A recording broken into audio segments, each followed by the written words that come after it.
বাজান এবার দিলটা নরম করে চোখের পানি ছেড়ে দিয়ে কাঁদবেন। আমি জানি বাবা কার যেন জনম দুঃখিনী মা নাই গো, কার যেন জনম দুঃখমিয়া বাবা নাই। আমি ইলিয়াসুর রহমান জেহাদি 12 বছর বয়সে মা হারাইছি। আমার নবী জীবনে কাউকে আব্বা বলে ডাকে না। আমার নবী জীবনে কোনদিন মা বলে তৃপ্তি মিটাইয়া ডাকতে পারে নাই। বাজান 2013 সালে আমি 6ম বারে যখন হজে যাই গো বাবা, আমি আমার নবীর মায়ের কবরটা আল্লাহ দেখাইছি।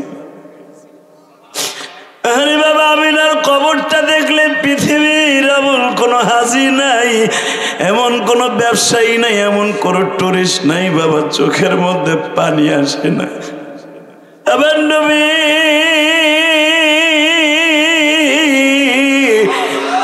বাবা জন্ম নিছে মক্কায়, কবর হলো মদিনায় বাবা।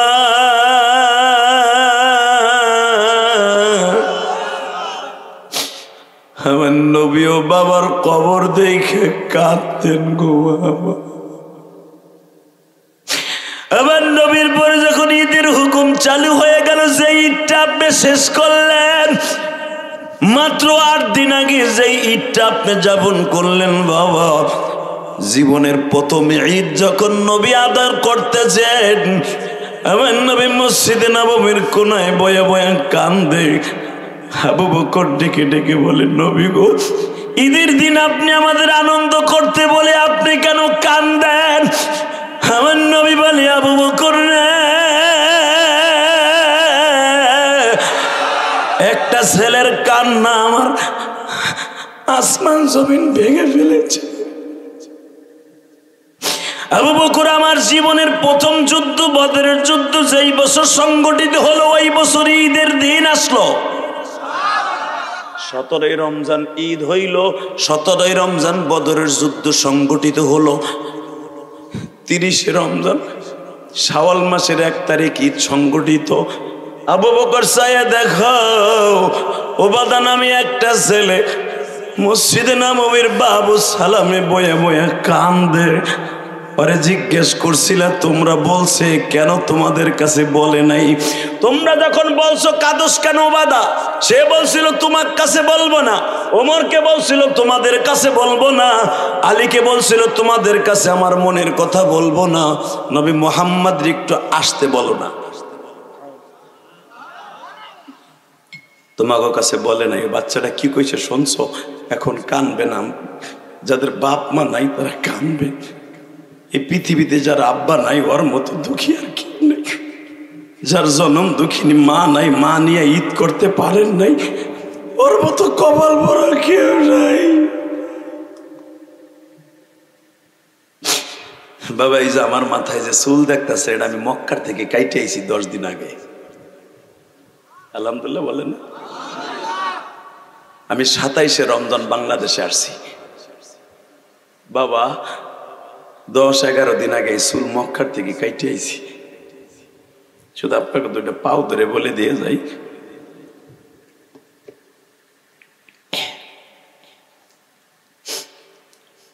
রমজান মাসের 12 তারিখ মক্কায় গেছি। মনের মধ্যে আশা ছিল রমজানের আগে আত্মীয় স্বজনের কাপড় চোপড় কিনে দিয়ে তারপরে উমরায় যাব। কিনেও দিছি বাবা। ঈদের নামাজটা পড়াইয়া ডাইরেক্ট বাড়িতে গেছে। আমার একটা নিয়ম আছে, ঈদের নামাজ পড়ে বাড়িতে যাই, মার কবরটা জিয়ারত করি। যখন উমরার থেকে গেছি, আমার চাচিরা ফুফুরা সবাই দৌড়ে আইছে, বাবা আমাকে কিছু দিবা না? উমরার থেকে আইছো। তসবি দিলাম, হাতর দিলাম, জায়নামাজ দিলাম, হিজাব দিলাম। দেই আমার এক চাচি, যে আমার মার সাথে খুব সম্পর্ক ভালো ছিল, সেও হিজাবটা পাইয়া কাইন্দে দিয়ে কয়, ইলিয়াস রে, আজকে যদি এই জায়গায় তোর মা থাকতো। বাজান রে, যখনই বলছে যদি তোর মা বাইসা থাকতো রে ইলিয়াস, তোর মা কত খুশি হইতো। আমার আলেম ভাইরা, আমি জানি আপনাদের অনেকের মা নাই, বাবা নাই।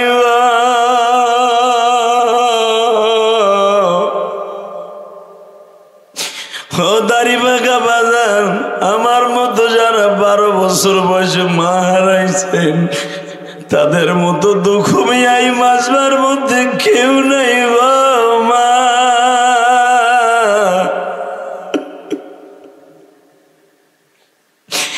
একটা দৌড় দিয়ে আমার কবরের কাছে যাইয়া বললাম, মারা মা, তোমার ইলিয়াস এইবার দিয়ে 19 বার মক্কা মদিনায় উমরা হজ করে আসলো মা। ও মা, কত চাষিরা মায়েরা আসলো তোমার ইলিয়াসের কাছে কিছু হাদিয়া নিতে মক্কা মদিনা, তুমি তো আসলা না গো মা।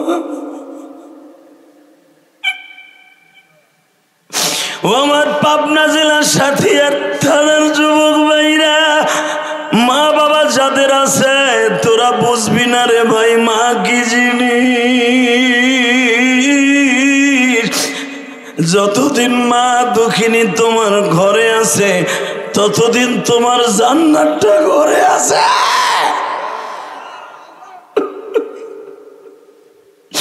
তোমার বাবা যতদিন বাইসা আছে ততদিন জান্নাতটা ঘরে আছে। অনেকে বিবাহ করার পরে বোর কথায় মা বাপরে ভুলে যাচ্ছে যুবক, ভবিষ্যৎ খুঁজো বিবি ঘরে আনিয়া। আর তোর মা বাবা কোনদিন ভবিষ্যৎ তালাশ করে নাই, তুই ছিলি তোর বাবা মায়ের ভবিষ্যৎ। তোর লেখাপড়া করাইতে দিয়া ভিটা বেচছে, বাড়ি বেচছে, বাবা পরের জমিতে কামলা দিয়া তোরে মানুষ বানাইছে। আজকে চাকরি পাইয়া বোর কথায় সব ভুইলা গেলি। আল্লাহর কসম করে বললাম, তোরও একদিন তোর ছেলে মেয়ে ভুলে যাবে যেদিন তোর কিছু করার থাকবে না। কোরআন হাতে এখন নিয়ে কইলাম, চান্দুর বো চান্দু, এ চান্দুর বেটা চান্দু, তুই তোর বাবা মারে কষ্ট দিবি, অপেক্ষা কর, তোর পোলা তোরে জুতা দিয়ে বাইরে তোর লুঙ্গি খুলে উল্টা করে লাথি দিয়ে ঘরেতে বাইর করে দিব। কবে লুঙ্গি খুলে লাথি দিব? যেদিন লুঙ্গিতে পায়খানা করবি বুড়া বয়স। আইকাম চ্যালেঞ্জ এই কোরআন হাতে নিয়ে বলে গেলাম, সেই দিনটা তোর আসবে, অপেক্ষা কর।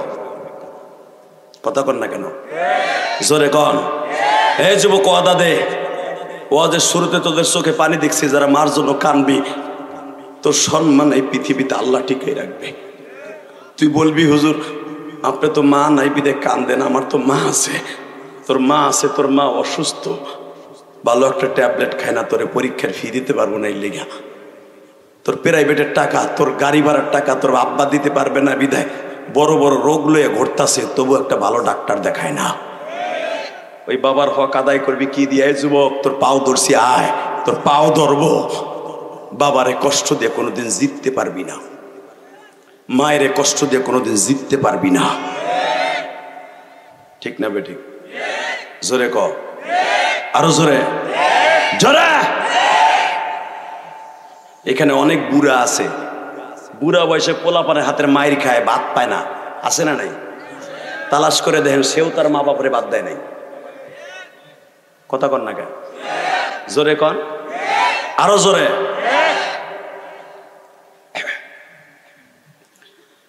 আল্লাহ আল্লাহ আল্লাহ। এক ছেলে তার বাপরে বস্তায় ভরে নিয়ে যেতেছে, চলন বিলে ফেলাই দিব। বোর কথায় ইন দি মিন টাইমে, আরে যখন চলন বিলের বস্তার মুখ বাইন্দে ফেলছে, বাইন্দে ফেলার পরে বাপে বলতেছে, বাপ তুই আমার চলন বিলের মধ্যে ফেলে দিয়ে যাবি, অসুবিধা নেই, পানির মধ্যে ফেলিস না, ওই শুকনো জায়গায় ফেলা, অসুবিধা নাই, আমি তোর বাড়িতে কোনোদিন যাবো না। কয় কে? ওই জমির মধ্যে আমার ফেলাই থুয়ে যা। কয় কেন?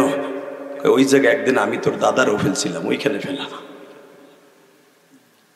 বলাই তখন টান দিয়ে বাপরে বুকি নিয়ে, আব্বা আমার সব বোঝা হয়ে গেছে, আল্লাহ তোমার বিচার করছে, তা না হলে আমি কেন তোমারে, তুমি আমার এমন শিক্ষিত বানাইছো, খ্যাত বেইছে, কেন তোমারে আমার বোর কথায় বস্তায় ভরে ফেলাবো?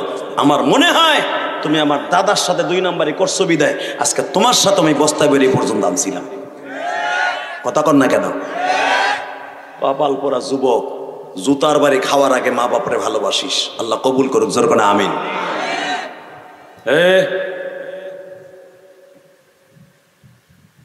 এবার আমার দিকে তাকান, নবীরে ভালোবাসার দরকার আছে না নাই? আছে। এইবার কানবেন, চোখের পানি ফেলায় কাঁদবেন। আমি কোরআন বুকিনি বললাম, আপনার আব্বার কবর আযাব আজকে মাপ, আপনার মায়ের কবর আযাব আজকে মাপ। কারণ ঈদের পরপরই খুশির আনন্দ বাদ দিয়া ওয়াজের আনন্দের জায়গায় চোখের পানি ফেলছেন। কে কইছে আপনার বাবা মায়ের কবর আযাব মাফ হইব না? আমি গ্যারান্টি দিলাম মাফ হইব, ইনশাল্লাহ মাফ হবে। আর মা বাবার কবর আযাব মাপ মানে আপনার চোখের পানির কারণে আপনার জীবনে কোনোদিন অশান্তি হবে না, আর আপনার কবরটাও জান্নাতের টুকরো হয়ে যাবে। আপনিও যেদিন কবরে যাবেন আপনার পোলাও একদিনের ওয়াজে বয়ে কানবে। বাজান এবার আমার দিকে তাকান। ওবাদারে জিজ্ঞেস করে, ওবাদা তুই আবু বকরের কাছে বললি না, ওমরের কাছে বললি না, আমার কাছে বললি কারণ কি? ওবাদা বলে, আপনার নাম কি? নবী মুহাম্মদ। কয় হ্যাঁ। তাহলে আপনি নবী মুহাম্মদ হয়ে শুনছি আপনি জীবনে বাপ পেয়ে কাউরে ডাকেন নাই, জীবনে কোনোদিন মা কয়া তৃপ্তি মেটে নাই। কেমনে পারলেন গো নবী 17ই রমজান সকালবেলা আমার আব্বারে বদরের মাঠে রাইখা আসতে? আমার আব্বা শহীদ হয়ে গেছে, আমি কারে আব্বা কইয়া ডাকবো? আপনি বলে এতিম, এতিমের দিকে তাকাইয়া এতিমের খবর কি একবারও নিতে চাইলেন না? আমি ওবাদা, আমি কারে আব্বা কইয়া ডাইকা ঈদের মাঠে আসবো? আমার নবী বলে, আবু বকর রে আমি কেন কান্দি জানোস? ওই যুবকটার মনের দুঃখ আমি বুঝছি, আমার আল্লাহ বুঝছে। কারণ আমি জীবনে কাউরে আব্বা বলে ডাকি নাই। হে আবু বকর, আমি ওবাদাকে প্রথম মার্কেটে নিয়ে জামা কাপড় কিনে দিব, তারপরে নবী মুহাম্মদ ঈদের নামাজ পড়াইব। কষ্ট হইতেছে? আমি যাদের চোখের পানি দেখছি, আপনি অপেক্ষা করেন, আল্লাহ আপনাকে এখন মাফ করে দিবে। চোখের পানি মুছবেন না, চোখের পানি যেখান থেকে পড়ছে ওইখানে শুকায় যাক। যেই চোখ দিয়ে বাকাত খসিয়াতিল্লাহ, যেই চোখ দিয়ে আল্লাহর ভয়ে নবীর প্রেমে পানি পড়বে, ওই ব্যক্তির জন্য জান্নাত ওয়াজিব হয়ে যাবে।